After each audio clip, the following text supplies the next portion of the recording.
Então vamos lá, meus amigos. Vamos começar a análise da teoria do crime no seu conceito estratificado. Qual é o primeiro conceito? É o, olha para a tela, fato típico.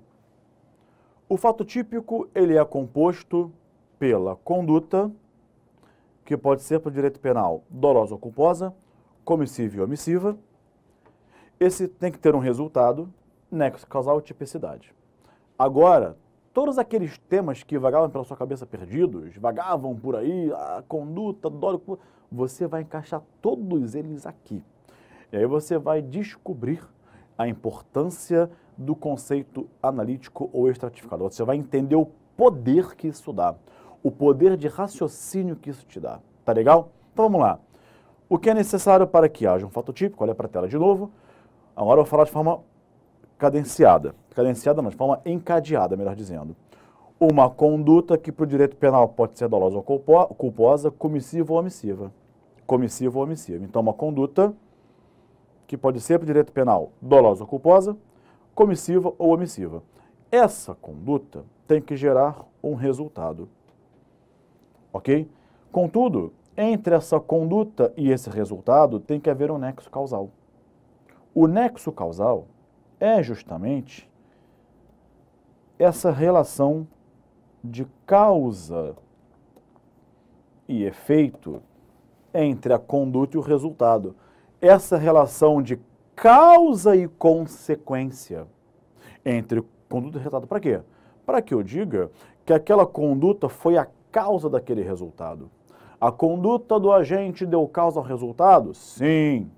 Em outras palavras, que o resultado foi consequência da conduta do agente.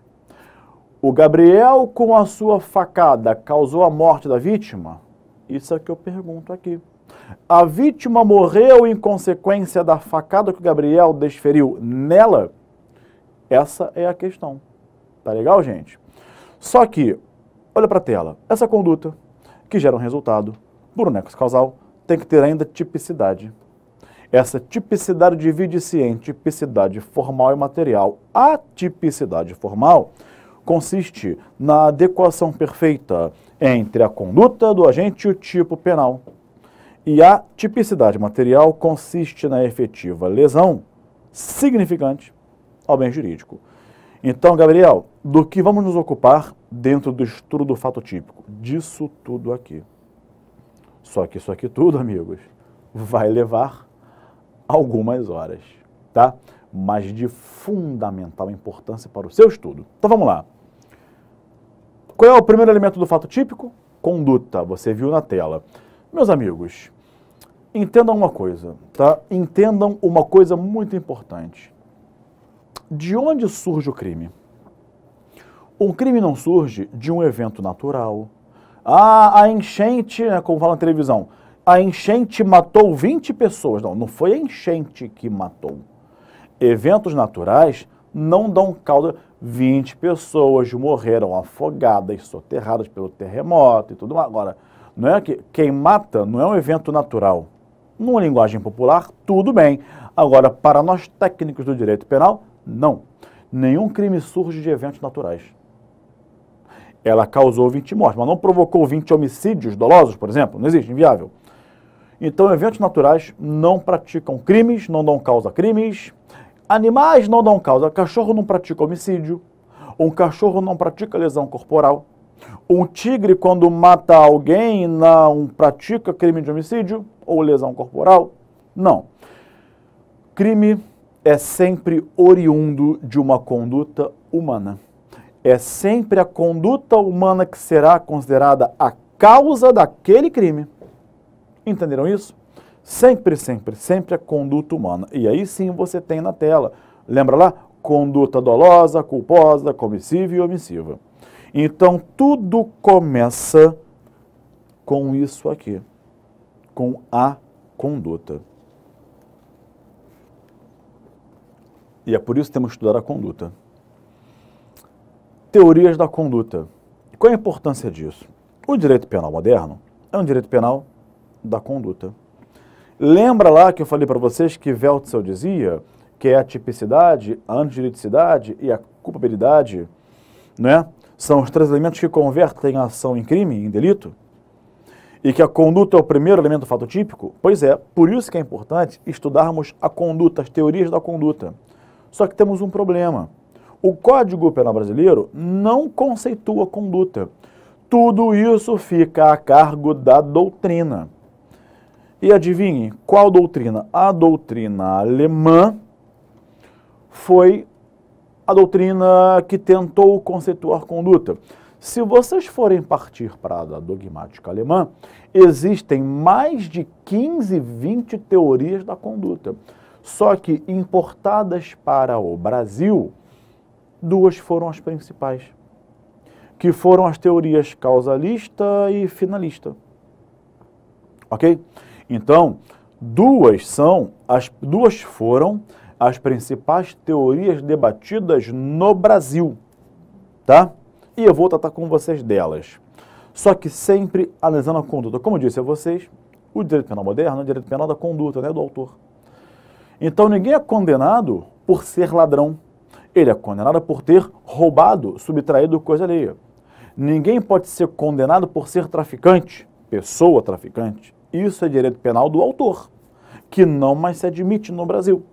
Ele é condenado por ter praticado uma conduta de tráfico de drogas. Uma conduta que se amolda ao tipo penal de tráfico de drogas previsto em lei. Ninguém é condenado por ser um assassino, e sim por ter matado alguém. Então a pessoa é condenada por ter praticado uma conduta que se adequa ao tipo penal. Tá legal? Muito bem. E aí, quais foram as 2 teorias de grande destaque no Brasil? Essas que estão na sua tela, teoria causalista e teoria finalista. Faço-lhes um alerta. Funcionalismo não é teoria da conduta.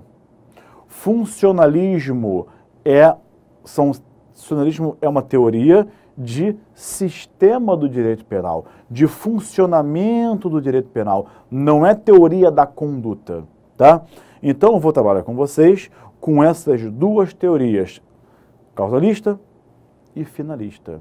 Essas que estão na sua tela, que tiveram maior destaque.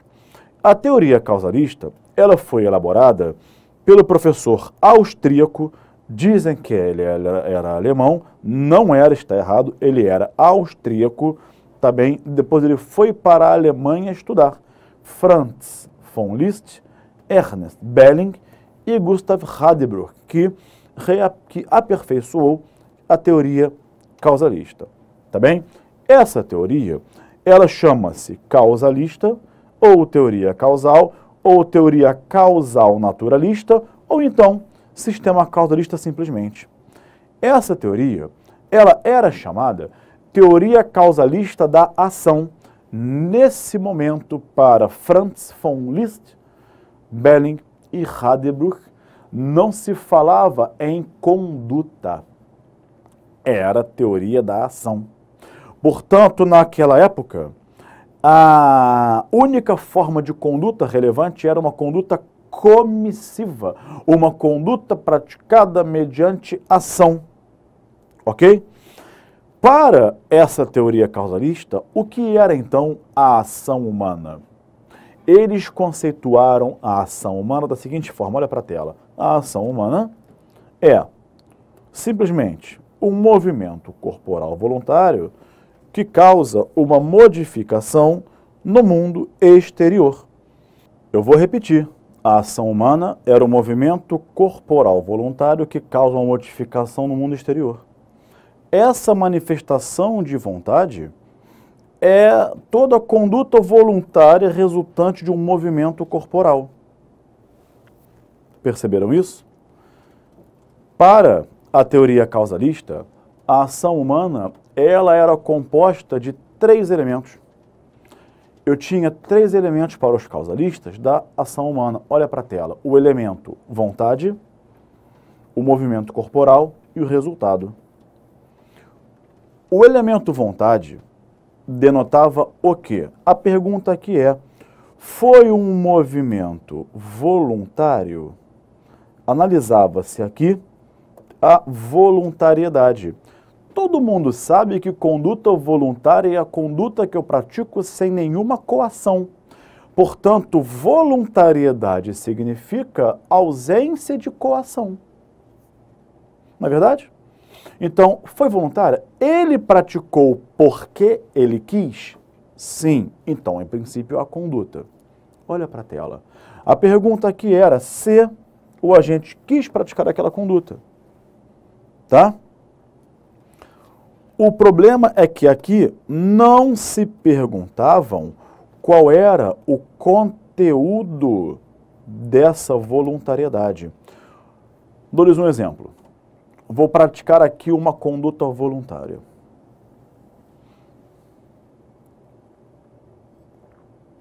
Foi voluntária? Foi. Ninguém me obrigou. Mas qual é o conteúdo disso?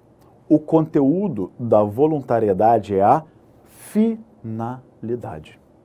Vamos colocar na tela? O conteúdo da voluntariedade é a finalidade. Os causalistas não se preocupavam com a finalidade do agente ao praticar aquela ação voluntária. Não. Então, se fosse um crime beber água, voluntário. Qual foi a minha finalidade ao fazer isso? Qual foi a minha finalidade ao praticar esse ato? Não importava aqui, nesse momento, para análise da ação. Não importava. O fim do agente era irrelevante. O que era importante era, foi voluntário? Foi, então tem ação humana. Penalmente irrelevante. O que ele quis? Não importa. Essa finalidade só era analisada lá na frente, dentro da culpabilidade. Não estou a dizer que a finalidade do agente era irrelevante para o crime. Para o crime todo ela era relevante. Eu só estou a dizer-lhes que ela era irrelevante aqui na análise da ação do agente. Perceberam isso? Tá? Então bastava um movimento, uma vontade, uma voluntariedade, independentemente do seu conteúdo, que era a finalidade. Gabriel, então posso ter conduta sem finalidade? Para os causalistas poderia. Além da vontade, o segundo elemento era o movimento corporal.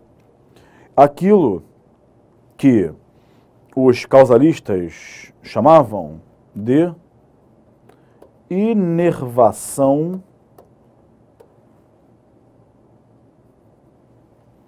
muscular. Inervação muscular. Então, a conduta humana, desprovida de finalidade, ela tinha um ato voluntário acompanhada de um mero movimento mecânico. O que é a inervação muscular? Bom, amigos, a inervação muscular, quando eu pego esse copo d'água para beber, eu inervo toda essa musculatura do braço. Eu tenho que olhar, né? Então, quando eu vou olhar para o copo, para ver onde ele está e pegar, eu inervo toda a musculatura do pescoço, da nuca, das costas, para olhar, vejo, inervo a musculatura do braço, vou lá, pego, inervo de novo para cá e bebo. Se eu pego uma arma, aponto para você e puxo o gatilho, eu inervo o meu braço ao levantar a arma, inervo o tendão, que é a pontinha do músculo aqui, para puxar o gatilho. Puf. Então, essa inervação muscular era o movimento corporal. O que faz o corpo humano se mexer são os músculos. Então, aquele esqueleto lá que anda, que fala, que levanta o braço, que te abraça, aquilo é só em filme. Nenhum esqueleto anda, nenhum esqueleto se mexe. Se retirarmos os músculos do corpo humano, o esqueleto cai no chão. O que mantém o corpo... Então, aquele esqueleto que vai andando, né, balançando, aquilo não existe. Se você ainda tem medo disso, esquece, não existe. Brincadeira, né? Não existe, por quê? O esqueleto, dá uma gargalhada, né? Olha para trás, aí pega lá, vai atrás da pessoa correndo, o esqueleto correndo. Não existe. O que faz o corpo mexer é o músculo. E eu experimentei isso. Eu senti na pele, no meu corpo, o que era a teoria causalista. Juro por Deus. Certa vez, eu fiz uma cirurgia do joelho. ligamento. Rompi o ligamento e aí, cirurgia. Em 3 dias a perna fica assim. Você fica lá 3 dias na cama, por Deus, a perna fica da grossura do braço. Fica uma normal e uma assim. O músculo atrofia. Impressionante. 2, 3 dias fica assim a perna, pós-cirurgia. Fisioterapia, hoje eu corro normal, enfim, faço tudo. Mas depois tem que fazer fisioterapia para fortalecer o músculo e tudo mais, voltar ao movimento normal. E aí, 3º dia, fisioterapia. Levanta. Levantei com muleta. Eu comecei a ficar nervoso, eu quase chorei de preocupação. Porque a perna direita, normal. Apoiei a direita, puxei, botei no chão, levantei com as muletas. Eu não conseguia tirar o pé do chão. Juro por Deus, não conseguia. Então, dava um passo com a direita, que era normal, aí a esquerda, eu não saía do chão. Parecia um chumbo no chão, chumbado, não saía. Aí eu levantava, arrastava. Por quê? Porque sem músculo, o corpo não mexe. Não consegui levantar o joelho para frente, para trás. Depois de ganhar músculo, terapia, normal. Então, aí eu entendi a inervação muscular dos causalistas. O que faz eu pular em cima de você e apertar o seu pescoço para te matar com asfixia, homicídio qualificado, é todo um conjunto de músculo que nós temos aqui na coluna, nas costas, no peitoral, no braço, na mão, os tendões que fazem eu... Né?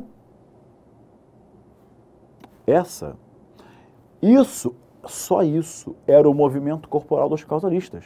Então, o agente, ao apontar a arma, ele inervou o músculo e puxou o gatilho? Sim, era relevante, só isso. Tá? Só que essa ação humana tinha vontade, como está na tela, tinha movimento corporal, que era inervação muscular, e tinha resultado.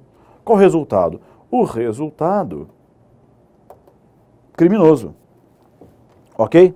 Para Belling, a ação humana, ela tinha 2 partes. Uma parte externa e uma parte interna. A parte externa era justamente isso que eu te falei, a inervação muscular, o movimento corporal muscular de levantar o braço, não é? E a parte interna era a voluntariedade desse movimento corporal. Mexer a perna, levantar o braço, falar, né?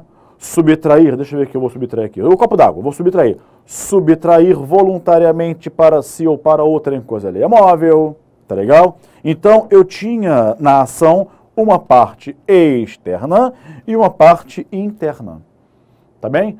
Agora, qual era a finalidade? Por que você bebeu água? Por que você puxou o gatilho? Por que você apontou a arma para a vítima? Por que você apertou o pescoço da vítima? Por que você pegou uma faca e passou no braço da vítima? Com qual finalidade? Não importava. Tanto é que Metzinger já criticava a teoria causalista. E Metzinger dizia o seguinte, olha para a tela, essa teoria se limita aqui a perguntar o que foi causado pelo agente e não o que ele quis com a sua ação. O que ele quis aqui não era a sua finalidade, né? Qual era a finalidade? Não importa. O que importa é, ele quis praticar? Sim. Foi voluntário? Foi. Então, essa teoria, ela fazia algo que hoje é impensável, de separar vontade e finalidade. A vontade, meus amigos, a vontade, ela é o conteúdo da finalidade. Para a teoria causalista, bastava a vontade de praticar a conduta, independentemente de sua finalidade. Ok? Deixa eu consertar o slide. Independentemente de sua finalidade. Tá bem? A pergunta é, o ato foi voluntário? Sim. Ah, então já há ação. Foi voluntário? Foi. O que ele quis? Não importa. Foi voluntário? Tem um movimento voluntário? Inervação muscular, movimento corporal? Causou resultado? Então tem ação, acabou. Ah, mas o que ele quis? Não importa. Ah, mas será que ele quis matar ou lesionar? Não importa. Ele quis furtar ou ele quis usar? Não importa. O que importa era se ele quis, como dizia Metziger, Edmund Metziger, se ele quis. O que ele quis era absolutamente irrelevante. Tá bem? Irrelevante. Muito bem. Mas, Gabriel, então essa finalidade, já falei, olha para a tela. Essa finalidade, o conteúdo da conduta, que é a finalidade, era analisada dentro da culpabilidade, não aqui no elemento conduta. Tudo bem? Bom, essa é a síntese. Eu sintetizei para vocês, não é ser superficial, é ser sintético, a teoria causalista. Agora, ela vigorou por muitos anos, vigorou, mas ela um dia perdeu sua razão de ser. Ela não sobreviveu às críticas que foram feitas a ela. Tá legal? Pois então, quais foram as críticas feitas à teoria causalista? Vamos para a tela. Tentativa. Essa teoria não explicava a figura da tentativa. Por que não? Eu saco uma arma, aponto para a vítima e puxo o gatilho, o projétil passa rente à sua orelha. Só isso. Aí eu pergunto a vocês, tipifiquem. Apontei para a cabeça, puf! Rente à orelha. Sentiu? Vum, o vento. Não matei. Mas quem pode dizer que é tentativa? Porque para você dizer que é tentativa, você tem que dizer o seguinte: o Gabriel quis matar e não conseguiu por motivos alheios da sua vontade. Então, tu tem que dizer que eu pratiquei um movimento corporal voluntário, inervei o músculo, tá? E eu quis matar, mas eu não consegui, por circunstâncias da vontade. Agora, como é que você vai dizer que eu quis matar se a minha vontade não tem finalidade? Se a minha conduta é desprovida de finalidade, você não pode dizer que eu quis matar e não consegui. Então, já não explicavam a tentativa. Segundo, não explicavam mais, os causalistas, dá para a tela, não explicavam mais os crimes omissivos. Por quê? Se eu vejo uma pessoa na rua atropelada e não a salvo, o salva-vidas vê alguém afogar-se e não o salva, fica parado. Eu tenho no primeiro caso uma omissão de socorro, no segundo caso um homicídio por omissão imprópria. Ele viu o desafeto se afogar, não salva, a pessoa morre. Cadê o movimento corporal dos causalistas? Cadê a inervação muscular dos causalistas? Não tenho. Então, como é que tu poderás dizer que eu pratiquei o crime, que eu não salvei a vítima, que o que estava na rua atropelada, que o salva-vidas não salvou quem se afogava e responde por homicídio ou omissão de socorro, que tem crime? Se eu não tenho nem... Eu fiquei parado olhando, o salva-vidas também ficou parado na vítima se afogar. Viu o salva-vidas e meu desafeto. Vou salvar não, ficou parado, a pessoa morreu. Cadê o movimento corporal? Cadê a inervação muscular? Se Maurach dizia, Reinhard Maurach dizia que do nada, nada surge. Essa frase é de Maurach. Se eu fiquei parado, de onde surgiria a minha responsabilidade penal? Onde está a inervação muscular? Não existe. Então, os causalistas não conseguiam explicar os crimes omissivos. Tá bem? Terceira, não conseguiam explicar, terceira crítica, os especiais fins de agir. Sequestrar alguém com o fim de obter vantagem nisso. Não é? Constranger alguém, extorsão, com violência, grave ameaça, com o fim de obter indevida vantagem econômica. Espera aí, como é que você pode dizer que quando eu sequestrei a vítima, eu agi com o fim de obter o resgate? Se a minha conduta não tinha nenhuma finalidade, quanto mais um especial fim de agir. Então, sequestra alguém. Como tu podes dizer que é artigo 159, extorsão mediante sequestro, se a minha conduta não tinha finalidade? Bastava, lembra? Uma voluntariedade, um movimento corporal e resultado. Então, os causalistas não explicavam mais os especiais fins de agir. Como também, olha para a tela, não explicavam mais a conduta do penalmente inimputável pelo critério biopsicológico. Por que não, Gabriel? O inimputável, ele não tem culpabilidade. Culpabilidade é elemento do crime? É. Só que ele não tem culpabilidade por ser inimputável, mas ele age com dolo. Não é? Se o dolo do agente, que traz a finalidade, estava dentro da culpabilidade, não estava na conduta, né? O dolo do agente para o causalismo estava lá na culpabilidade. Se ele age com dolo, é que para ele sabe que ele está matando alguém, ele quer matar. Ele só não sabe que é ilícito. Para ele é uma conduta normal, como beber água.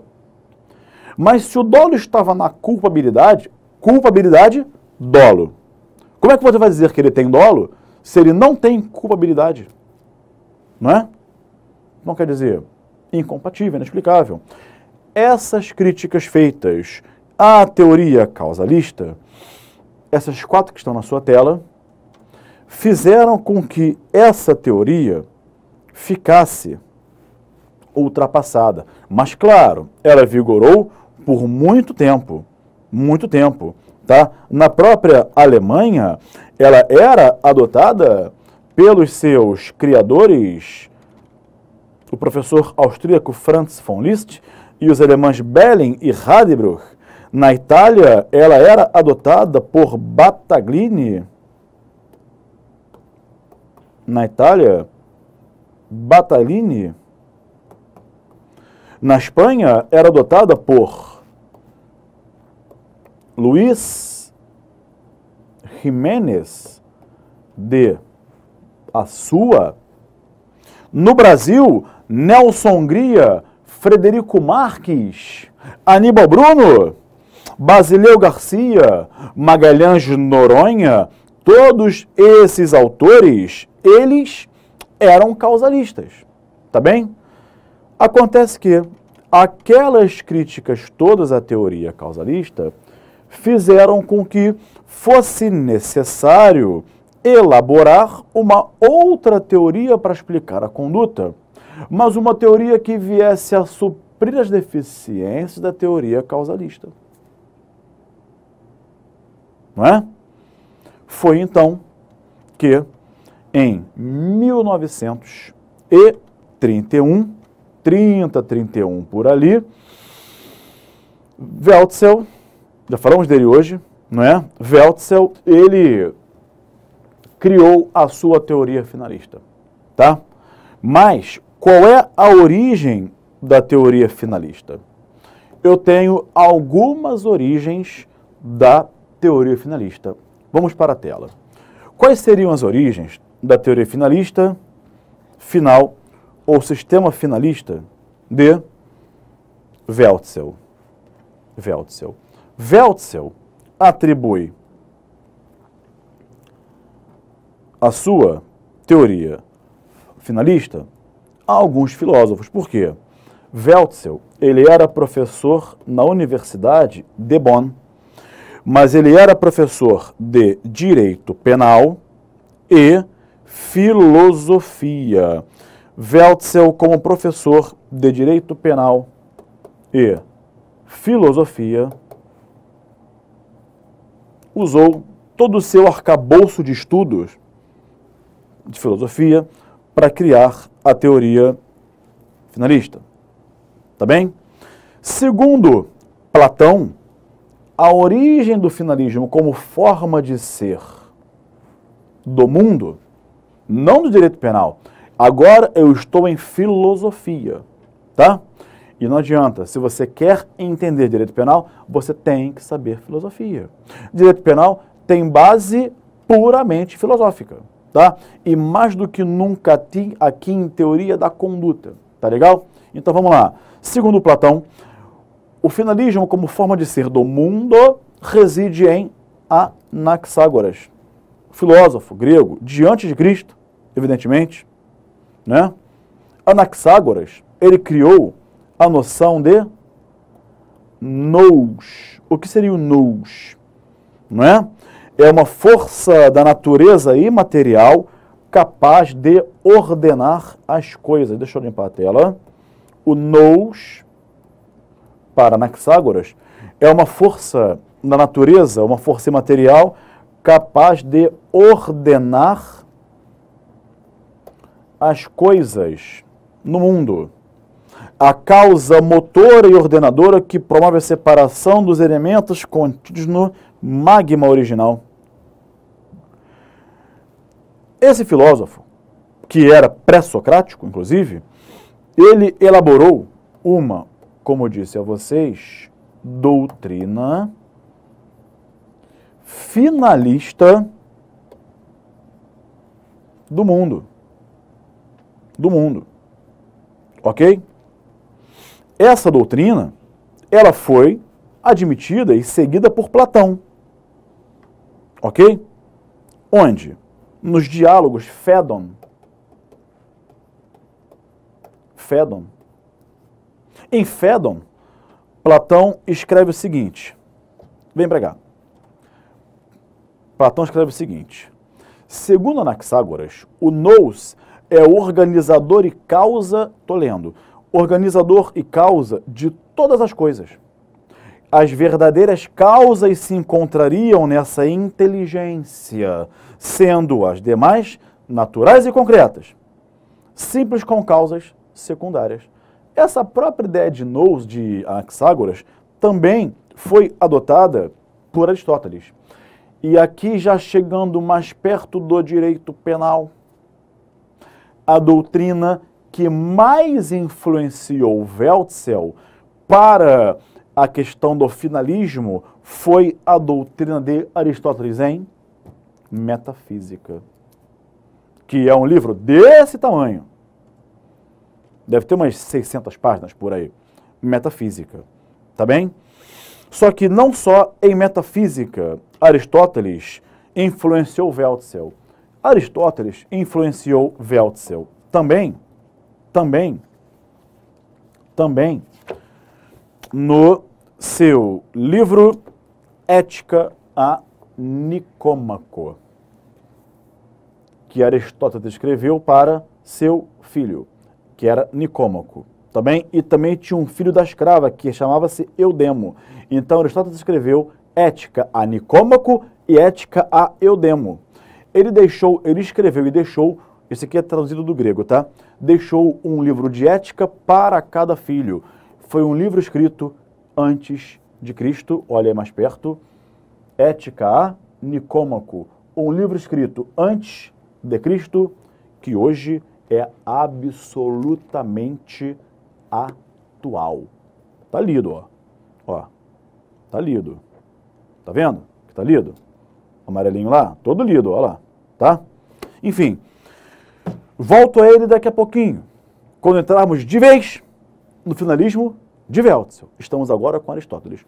Em Metafísica, vamos para a tela, Aristóteles também influenciou Wälzer, tá? Foi a concepção que realmente marcou a filosofia de Wälzer e o finalismo de Wälzer.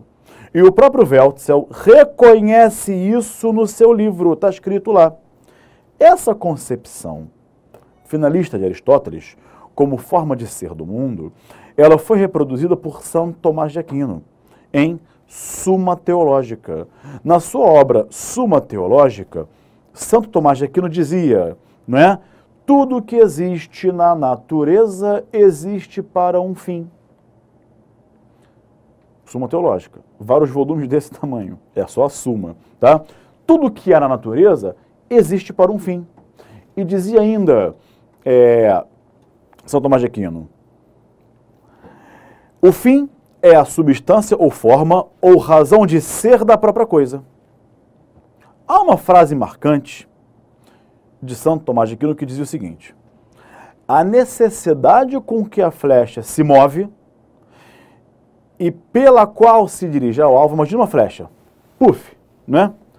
A necessidade que a flecha se move, isso aqui é a flecha, a necessidade que a flecha se move ao alvo, necessidade, e pela qual ela se dirige ao alvo, foi-lhe imprimida por quem a lançara, e não pertence à flecha. De novo, a necessidade com que a flecha se move ao alvo, e pela qual se dirige ao alvo, por que a flecha foi lançada ao alvo? Isso pertence a quem a lançou, não pertence à própria flecha. Só que São Tomás de Aquino, ele começou a fazer uma nítida confusão entre finalismo como forma de ser do mundo e teologia. Lá pelas tantas, São Tomás de Aquino diz: o universo, em sua totalidade, está submetido a um único fim, que é Deus. Então, São Tomás de Aquino, vamos para a tela, ele fez uma junção entre a finalidade como forma de ser do mundo e Deus. Ok? Essa dissociação foi feita. Então, São Tomás de Aquino, ele fez uma associação, mas logo depois foi feita por Kant e Hegel uma dissociação entre finalidade e religião. Ok? Encontrando apoio, essa dissociação foi feita por vários autores, mas encontrou apoio em Kant e Hegel, tá? Kant e Hegel, ok? Kant lá em... como é que é o livro do Kant? Esqueci o nome agora. São vários livros, tá? Vários livros. Kant escreveu Metafísica dos Costumes. Ou foi Aristóteles? Metafísica dos Costumes, enfim, tá? Um deles, tá? Tem em casa, depois eu confirmo. Enfim, mas Kant e Hegel conseguiram dissociar finalismo de religião. E aí Weltzel seguiu, tá? Como base para a sua teoria. A formulação final da filosofia que influenciou Weltzel veio por Nicolai Hartmann. Isso é um pouco divergente em doutrina.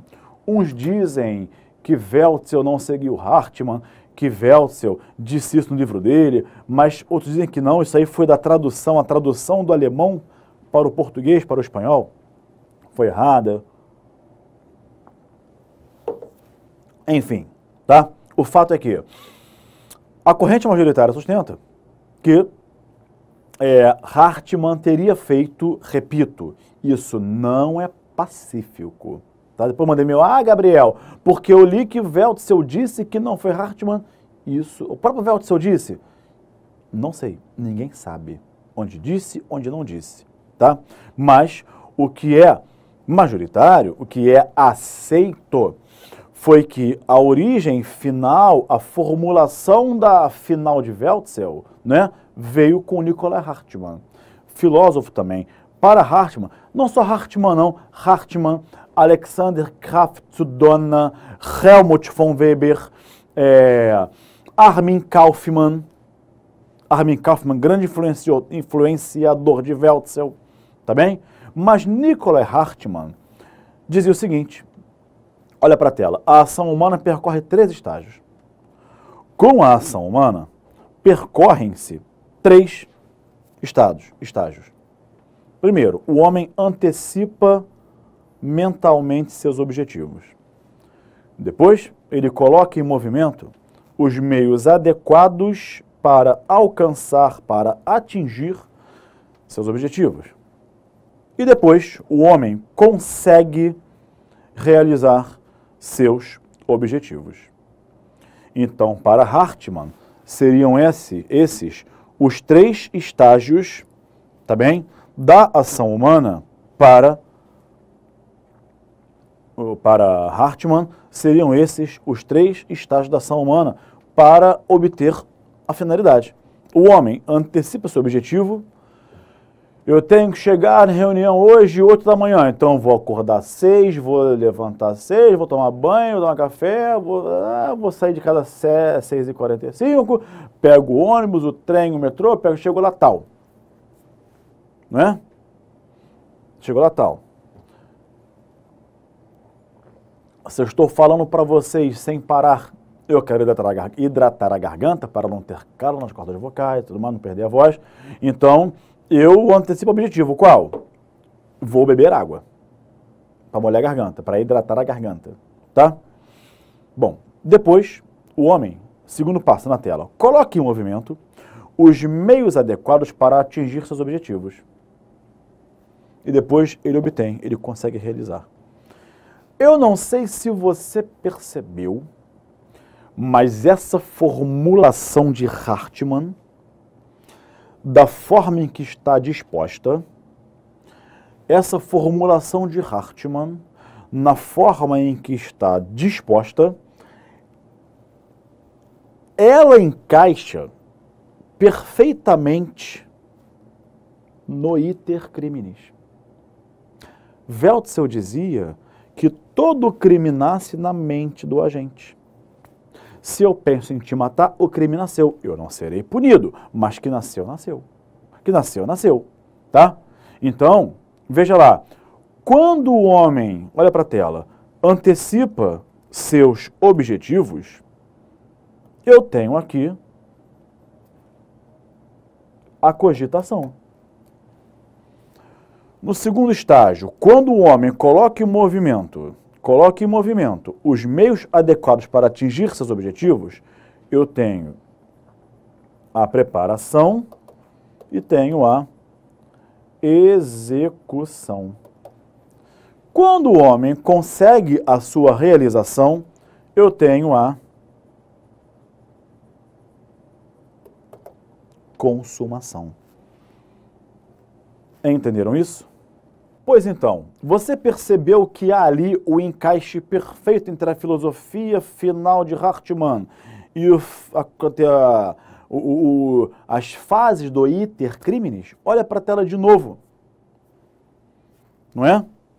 Então, amigos, essas foram as fontes do finalismo. Platão, lá de trás da filosofia, Anaxágoras, Aristóteles, Santo Tomás de Aquino, Kant, Hegel, Hartmann e mais, que eu não citei, senão não acaba nunca, né? Alexander, Graf, Zu, Dona, Helmut, von, Weber, Armin, Kaufmann, toda essa formulação de filosofia foi o necessário, foi a base, a origem da filosofia de Weltzel. Tá bem? Weltzel escreveu pela primeira vez a sua teoria finalista no seu livrinho Kausalität und Handlung. O que significa Kausalität und Handlung? Vou traduzir para você já. Significa causalidade e ação. Em seu Kausalität und Handlung, Weltzel começou a esboçar. É uma brochura fininha. Você não acha mais o Kausalität de Weltzel, né? Enfim, você não acha mais porque nem na Alemanha você vai achar. Eu tenho, porque eu achei e comprei há 20 anos atrás, tá? Se você for lá e pedir o Kausalität de Weltzel, não vai achar. Enfim, é uma brochurinha de 80 páginas e não tem tradução. 80 páginas, tá? Que ele escreveu, que ele esboçou a sua teoria finalista, ok? E ele, tanto é que ele começa o seu livro, Direito Penal Alemão, né? O Lebuch das Strafrechts, olha para a tela, o seu Direito Penal Alemão, com a seguinte frase: a ação humana é exercício de uma atividade final. A ação humana é exercício de uma atividade final. Weltzel acabou com a separação insustentável entre vontade e seu conteúdo. Não se admitia mais, a partir de Weltzel, vontade sem conteúdo. Qual é o conteúdo da vontade? Finalidade. Então, não se admitia mais conduta sem finalidade. Toda conduta tem uma finalidade. Tanto é que dizia Weltzel, a ação humana é exercício de uma atividade final. Não é? E aí? E aí, meus amigos, Weltzel começou a dizer o seguinte, olha para a tela. Toda ação humana tem um conteúdo, tem uma finalidade. Não se sustenta, não se concebe uma ação sem finalidade. Por quê? O mero beber água tem uma finalidade. Qual? Não sei. Podem ter várias. Eu posso querer beber água para, né, me hidratar. posso querer molhar a garganta, eu posso querer engolir um remédio que está na boca, eu posso querer passar o tempo, como foi na minha prova oral, que eu passei o tempo, bebi água para parecer um camelo na prova oral. O senhor não é um camelo? Sou, né? Enfim. E aí, várias finalidades, mas uma eu tenho que ter. Quando eu pego a arma, aponto para a vítima e puxo o gatilho, eu posso ter várias finalidades. Eu posso querer matar, posso querer lesionar, posso querer ameaçar, posso querer constranger a vítima, posso querer constranger outra pessoa. Pá! Você é o próximo. Entendeu? Então, eu posso ter várias, mas uma eu vou ter. E por que, Gabriel, que segundo Weltzel, sempre haverá uma finalidade? Weltzel dizia, o homem, graças ao seu saber causal, não de causalista, teoria causalista, mas ao seu saber causal da relação de causa e efeito, caramba, se eu pegar uma arma, apontar para a cabeça de alguém, puxar o gatilho, eu vou matá-la. Então o homem, graças ao seu saber causal, ele pode prever as consequências de sua conduta. Se eu pego esse copo de vidro e jogo pela janela lá embaixo, se eu pego esse livro de... Não, o livro não, o copo. Se eu pego e jogo lá embaixo, se eu acertar alguém, eu posso matar, vou lesionar. Se eu acertar um carro, eu posso quebrar o vidro do carro, amassar o carro. Não é? Então, graças ao seu saber causal, o homem, ele pode prever as consequências de sua conduta. Olha para a tela. Por essa razão que Weltzel dizia que a ação é um acontecer final e não um acontecer meramente causal. Percebeu? Graças a seu saber causal, o homem pode prever as consequências de sua conduta. E é por isso que Weltzel tem uma frase que muito me marcou. Ele fala, é por isso que a finalidade é evidente e a causalidade é cega. Olha para a tela, está na tela para você essa frase de Weltzel. A finalidade é evidente e a causalidade é cega. Ok?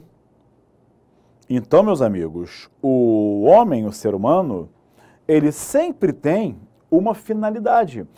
Quando ele pratica a sua conduta, ele tem uma finalidade. Sempre, sempre, sempre. Isso vem desde Aristóteles. E eu trouxe Aristóteles, eu não falei que eu vim aqui para estudar com vocês, eu trouxe Aristóteles para nós estudarmos.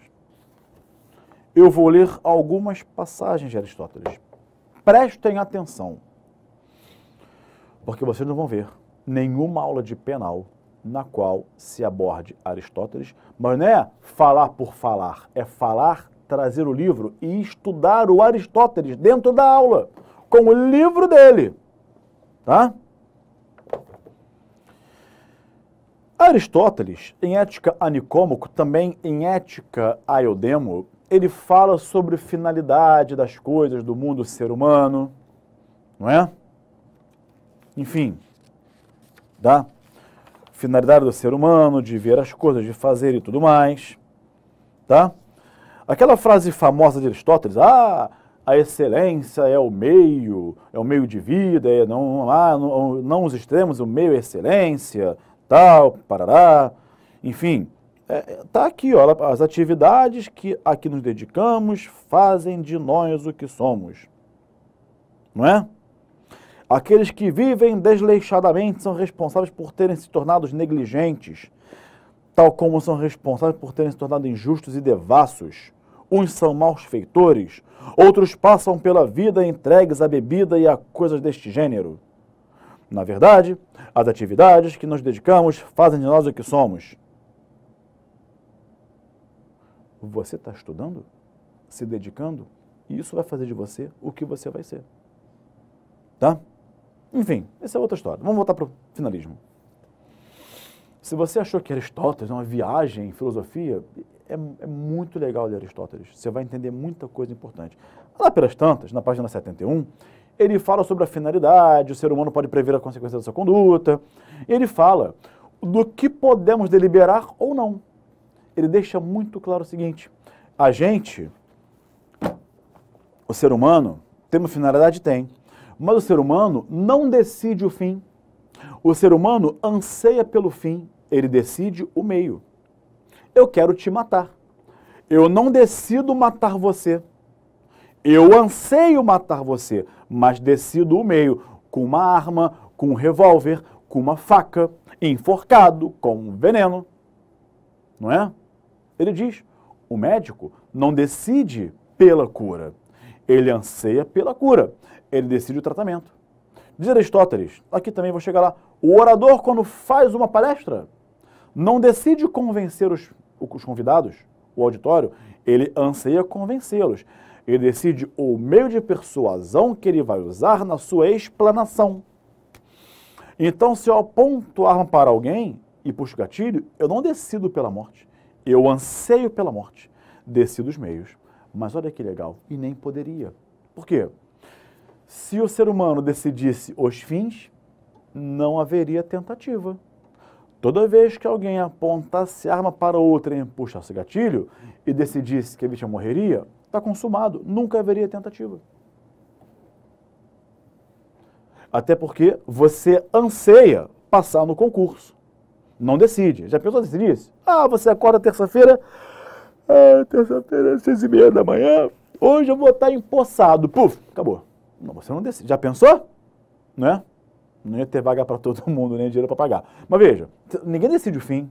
Você anseia ser aprovado, você decide o meio. Você está estudando, se dedicando, estudando comigo. Ou seja, você está estudando, se dedicando e fazendo a coisa certa. Você decidiu o meio para atingir um fim que você anseia, tá? E aí diz Aristóteles, presta atenção à leitura, tá, gente? Não encara assim, não, ó. Ai, Habib vai ler Aristóteles, vai ser uma viagem. Pô, gente, olha a preocupação que eu tenho em construir uma aula de teoria finalista para vocês, para entender de uma vez por todas isso tudo. Porque não pode ser mais uma aula de penal, não pode ser mais um professor e você continuar sem entender a matéria tentando decorar exemplos. Isso acaba aqui. Isso comigo acaba. Aqui é o ponto final. Eu sou o seu ponto final para você entender direito penal. Estou me gabando? Não, estou te dizendo que você vai aprender, que não tem decoreba de exemplos, não tem dicas e macetes.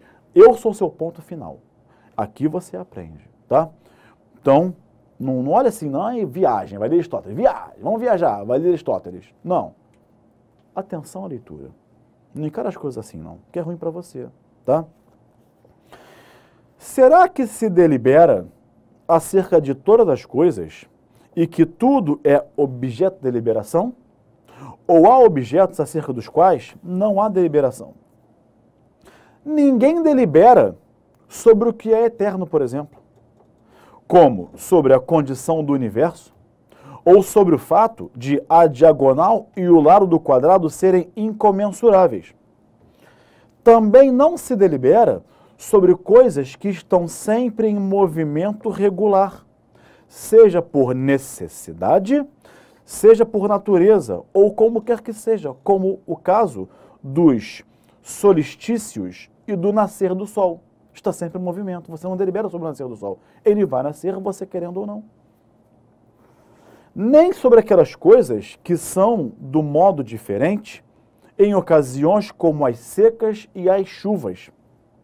Nem sobre as coisas diferentes, ou seja, nem sobre as coisas que acontecem por acaso, como a descoberta de um tesouro.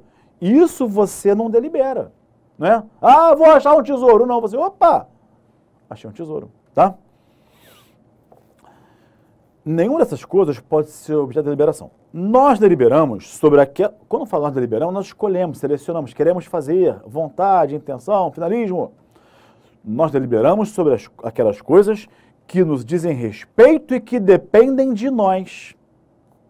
A saber, as ações que podem ser praticadas por nós.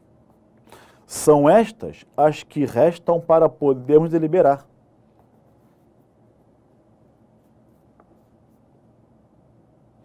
O deliberar é a respeito das situações que ocorrem o mais das vezes, mas relativamente às quais é incerto qual será seu resultado. Eu delibero matar você, mas eu não sei se eu vou te matar. Deliberamos assim? Não, olha, gente, olha que coisa muito interessante. Assim, olha que coisa sem palavras. Página 73 de Ética Nicômaco. Deliberamos assim, não sobre os fins, mas sobre os meios de os atingirmos. Eu vou repetir a frase pela força dela. Deliberamos assim, não sobre os fins, mas sobre os meios de os atingirmos. Ou seja, nem o médico, eu estou aqui, página 73, nem o médico delibera sobre o que se quer curar, nem o orador sobre se quer persuadir, nem o político se quer fazer uma boa legislação, nem nenhum dos outros peritos deliberará sobre quais são os fins. Não é? E se eu, antes, propondo-se a um fim, olha, atenção agora, antes, propondo-se um fim, examinam o modo como e através de que meio será possível atingi-lo. Olha aí a cogitação do iter criminis. De novo, antes, propondo-se um fim, examinam o modo como e através do que, de que meios será possível atingi-lo. E se houver opinião formada sobre muitos meios para se atingir o fim, procuram ver aquelas através do qual lá se chega mais facilmente e da melhor maneira possível. Contudo,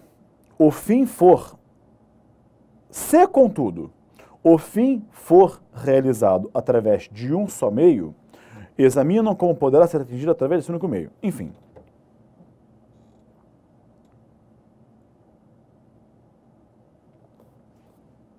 Entenderam isso? Só isso mesmo. Só essa parte interessante para nós agora. Perceberam? Aristóteles, eu não decido matar você. Eu decido como eu vou te matar. Dizia Aristóteles, se há vários meios, eu escolho o mais fácil, tá? Ou melhor, mais eficaz. Tudo bem? Então, Weltzer dizia, peraí, não existe nenhuma conduta sem finalidade. Acabou. É impossível. Toda conduta tem uma finalidade por trás. Tá legal? Tudo bem?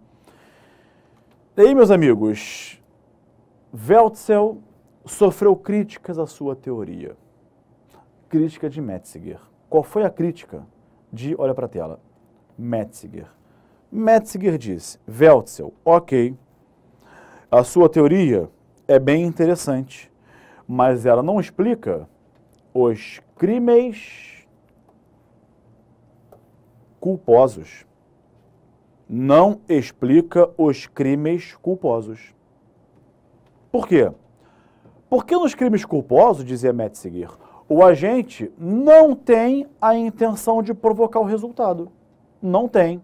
Ah, realmente não tem, então realmente não explica. Os crimes culposos.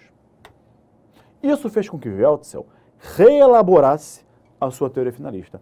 Então, a teoria finalista de Weltzer, que você está acostumado a ver, é reelaborada. Realmente não explicava, porque a gente não tem finalidade de atingir o resultado. Isso fez com que Weltzer voltasse e reelaborasse a sua teoria finalista, para achar qual a formulação final. Ele reformulou, voltou e respondeu a Metzinger, falou, a minha teoria agora está reformulada e ela explica, sim, os crimes culposos. Por quê? A seguinte comparação, olha para a tela. Dolo e culpa. Metzinger não falou que na culpa não existe finalidade? Weltzer disse, na culpa tem finalidade, sim. Tem finalidade, sim. No dolo, o agente age com finalidade de praticar o quê? Ele tem uma finalidade de provocar um resultado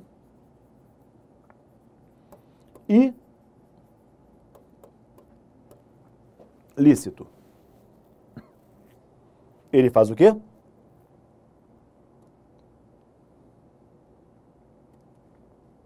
Seleciona os meios.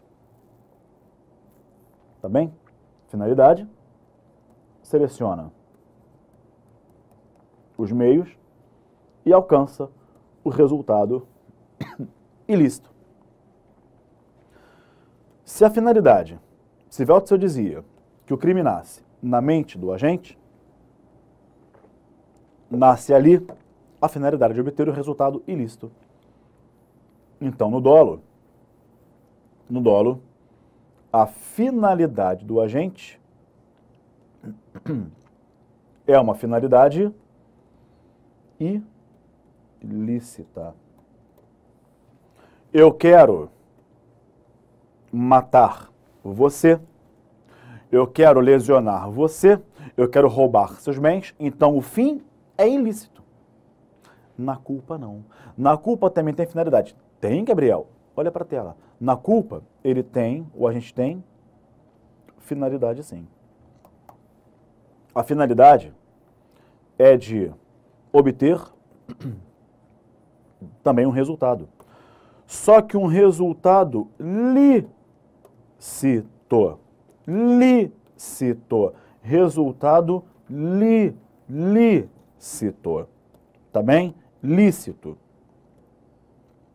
O agente seleciona os meios para alcançar aquele resultado lícito e pratica os meios.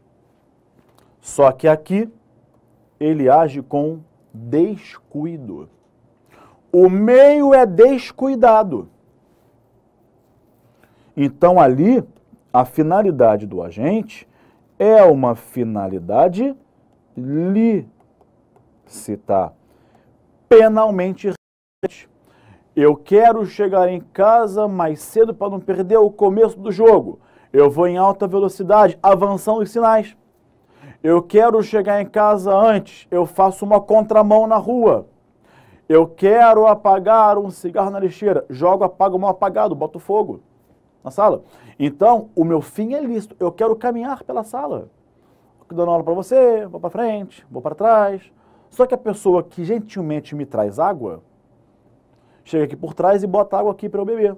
Eu não vejo. Aí eu, piso no pé dela e quebro o dedo dela. O meu fim é chegar em casa mais cedo, andar pela sala, apagar o cigarro. O piloto quer decolar com o avião. Isso é lícito. Mas ele decola sem estar com o radar ligado. Então, na conduta culposa, o fim é lícito. Olha para a tela.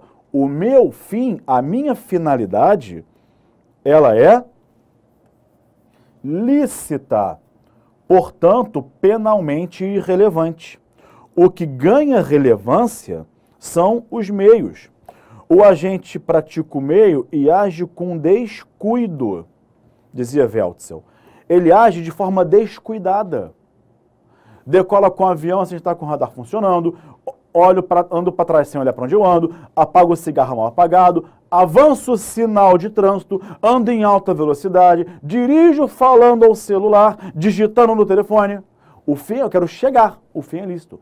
O que é relevante é o meio. Meio. Você entendeu? Ok? O que é relevante é o meio pelo qual o agente pratica a sua conduta.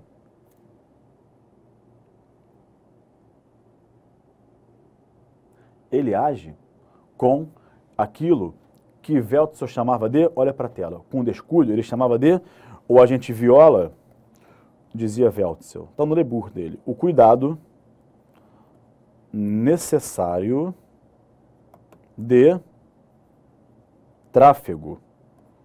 O agente viola o cuidado necessário de tráfego. O que nós chamamos no Brasil de violação do dever objetivo de cuidado.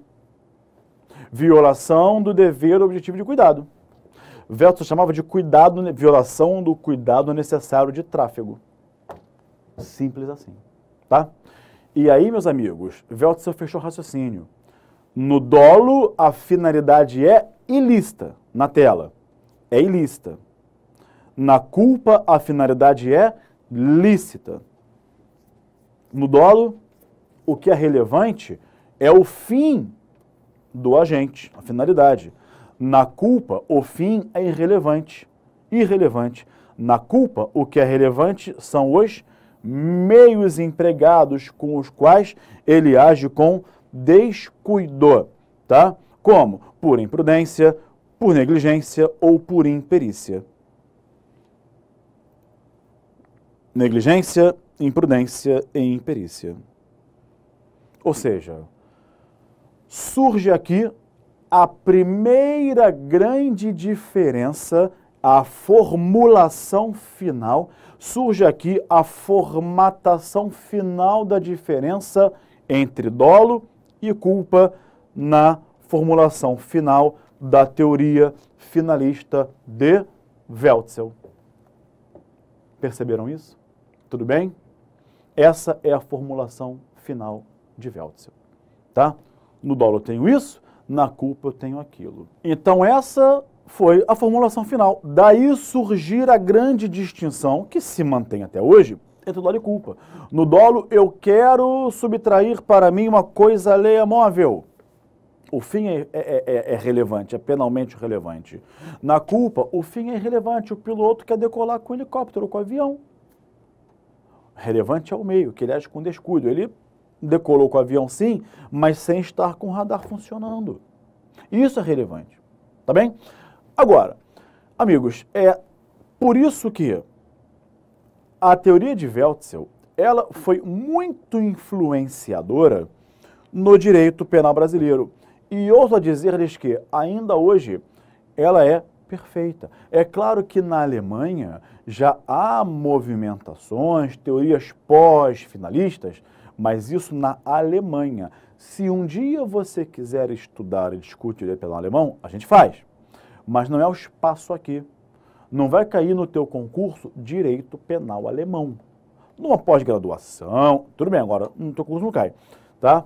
Mas ainda hoje trabalhamos perfeitamente com a teoria finalista de Wälzer, tá? De Wälzer. Muito bem.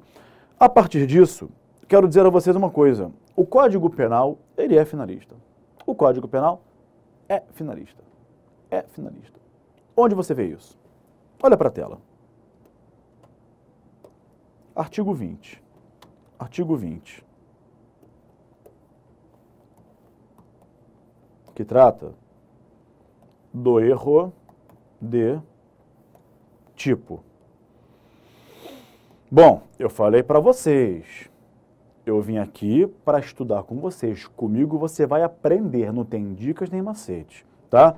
Se você não aprender bem, mas muito bem teoria da conduta, você vai caminhar mal em nexo causal, vai caminhar mal em ilicitude, vai caminhar mal em todo o direito penal, tá? Então, por isso que eu estou parando para estudar com vocês de forma profunda, extensa e completa a teoria da conduta, coisa que ninguém faz em curso, tá? De penal. Enfim, eu tenho essa preocupação porque não pode ser, mais uma vez, mais um curso, mais um professor, mais uma hora você continuar sem aprender a matéria, tá? Isso é fundamental para a sua evolução, para abrir sua mente, abrir seu pensamento, tá? E aprender de uma vez por todas, eu sou o seu ponto final. Não tem dicas e macetes. Não tem carnaval, piadinha, né? Dicas, macetes, palavras formadas. Aqui é pura dogmática. Aqui é cientificidade. Tem até filosofia, mas é aquele desafio, né? Abordar um tema complexo, muito complexo, de forma simples, para que você entenda. Tá bem? Vamos lá. Você leu Aristóteles comigo? Aqui, ó. Lembra? Tudo marcadinho, ó. Olha lá. Sublinhado. Aqui, anotação. Aqui, ó. Retrocesso. Né? Eu anoto, eu vou escrevendo. Olha lá. Aqui, ó. Conduta involuntária, diferente de não voluntária. Tá vendo aqui? Não dá pra ver não, né? Não voluntária, enfim, tá anotado. Igual você. Algumas partes eu passo o marca-texto e sublinho com lápis. Vamos lá. Tudo para você entender. Agora, o nosso código é finalista. Amigos, se tudo isso que eu falei é verdade, toda conduta tem uma finalidade.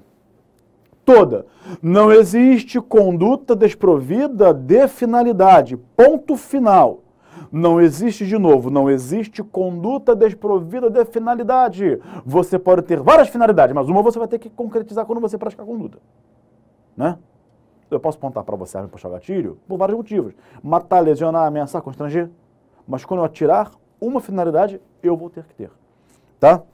Bom, e o artigo 20 do Código Penal diz assim: a conduta, o dolo não está na conduta, então podemos dizer que a conduta é dolosa? Sim, não é? Dolo, não tem conduta culposa e conduta dolosa? Se dolo e culpa estão na conduta, né? Toda a finalidade do agente está na conduta. Não falei para você naquela tela aqui agora, quando o Veltzer reformulou a teoria finalista e disse, no dolo e na culpa tem finalidade? No dolo a finalidade é ilícita, na culpa ela é lícita. Então, em ambos tem finalidade. Aí eu tenho uma conduta criminosa dolosa e uma conduta criminosa culposa. Então, o dolo está na conduta. Não está mais dentro da culpabilidade, como diziam os causalistas. O dolo e a culpa foram lá para a conduta. E a partir de então, do advento da teoria finalista, a conduta passou a ser como? Ela passou a ser, olha para a tela, dolosa e culposa, comissiva ou omissiva. A teoria causalista era a teoria causal da ação. Agora sim, já se admite, em Veltzer, que a omissão tenha também finalidade. Tá?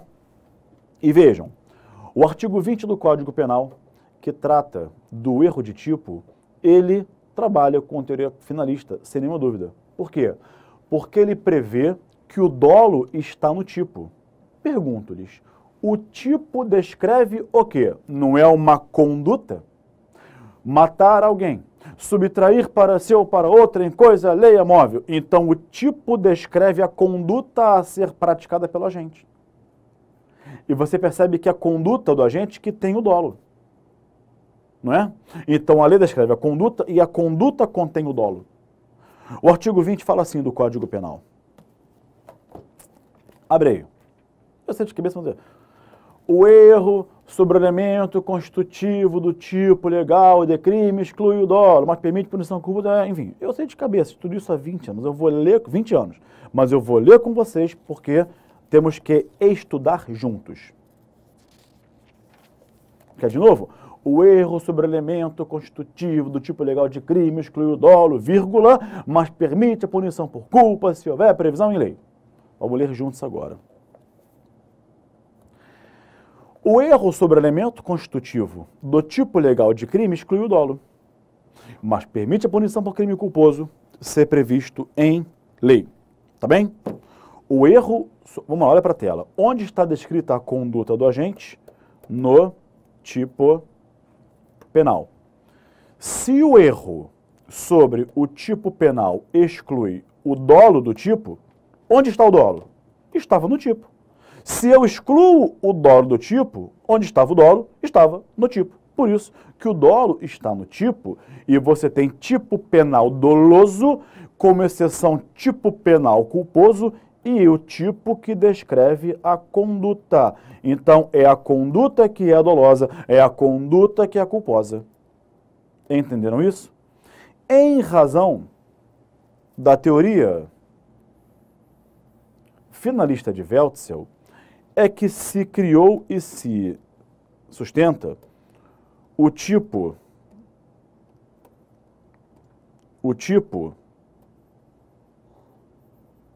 complexo.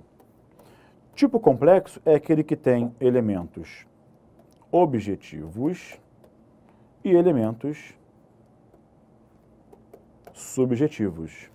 Os objetivos são os elementos descritivos, vocês conhecem isso, e elementos normativos.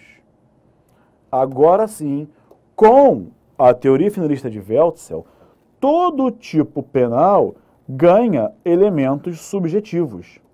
Eu tenho o elemento subjetivo genérico, que todo tipo, como regra, tem, salvo os culposos, que é o dolo. O dolo passou a ser elemento do tipo porque, de novo, O tipo descreve a conduta e a conduta é dolosa ou culposa. Então, o tipo tem elemento genérico subjetivo, que é o dolo, elemento, olha para a tela, genérico subjetivo, que é o dolo, e tem elementos subjetivos específicos,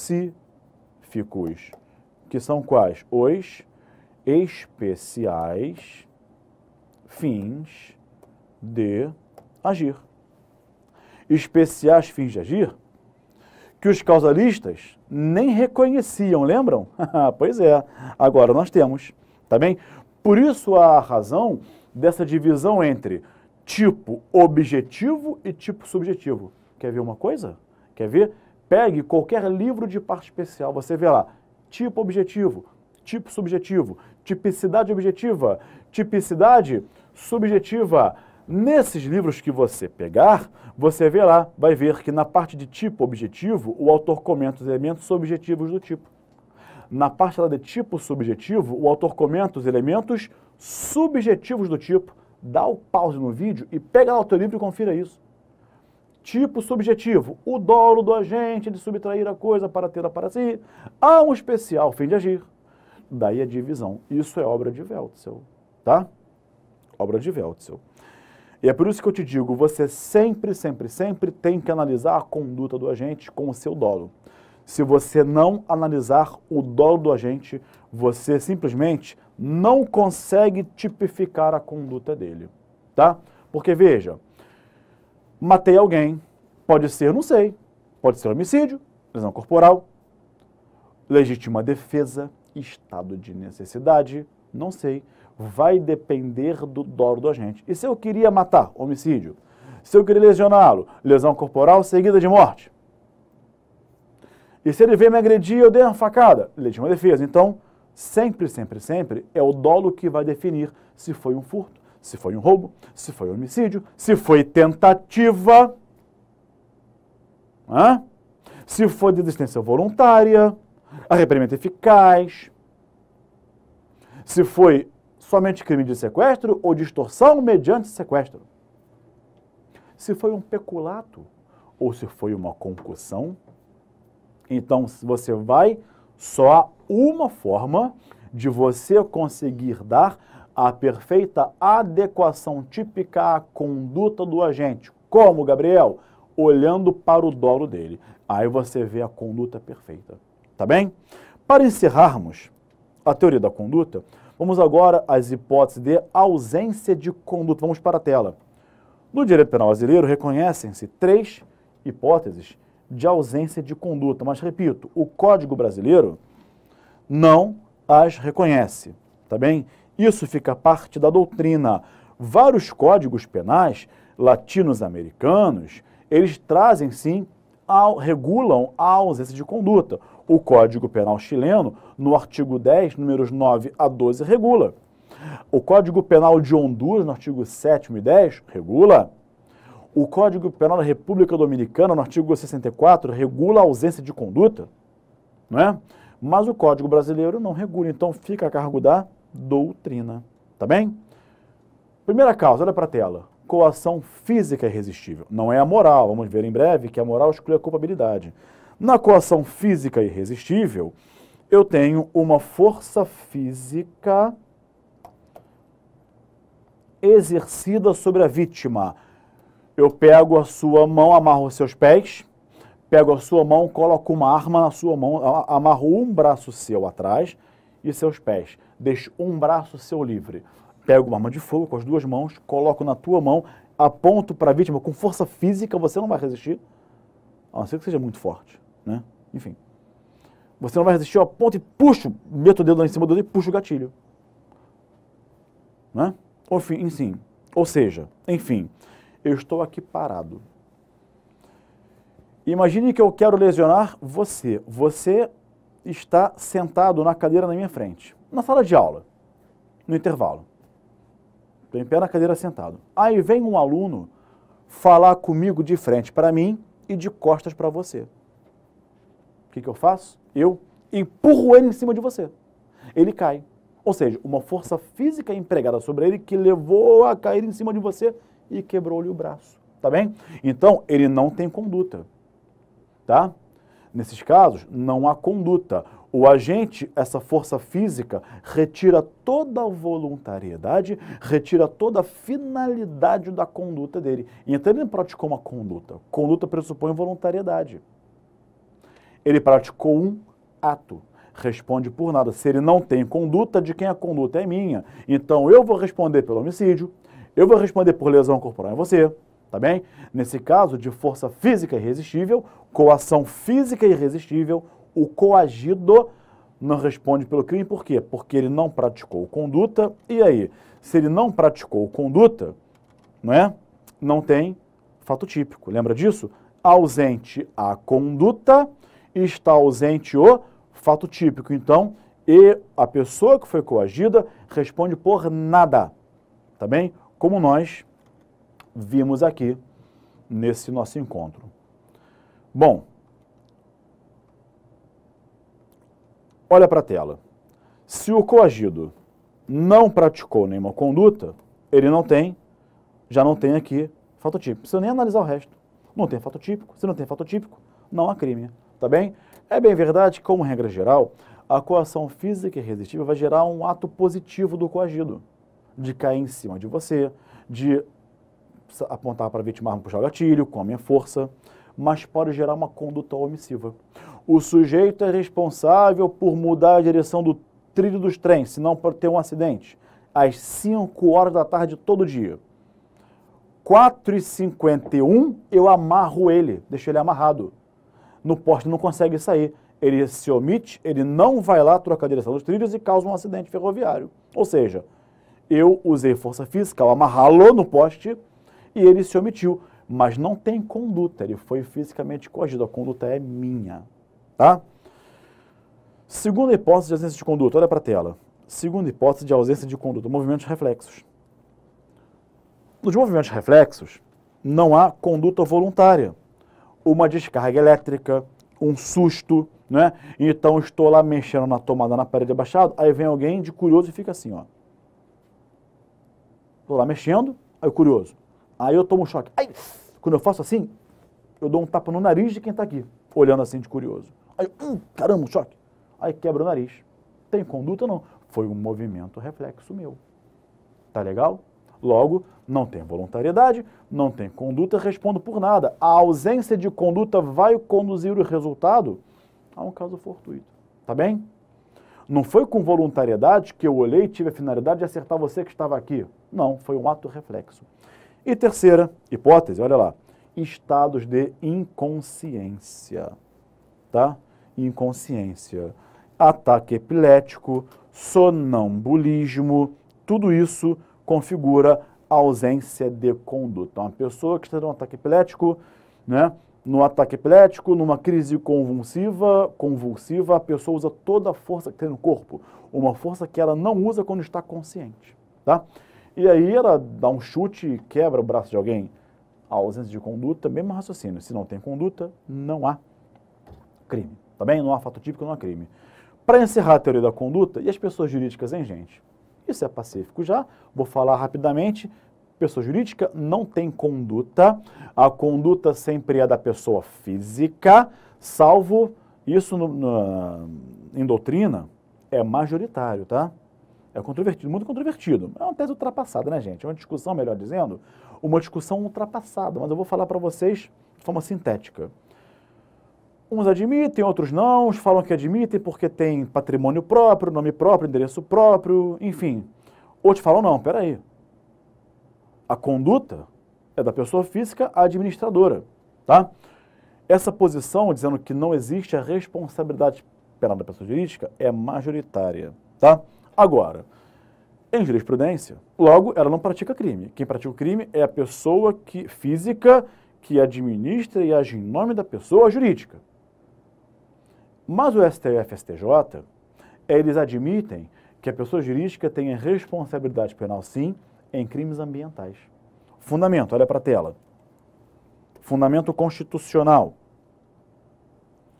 Artigo 225, parágrafo 3º da Constituição de 88 e Lei, Fundamento Infraconstitucional, 9605 de 98, artigo 3º, Lei de Crimes Ambientais, tá?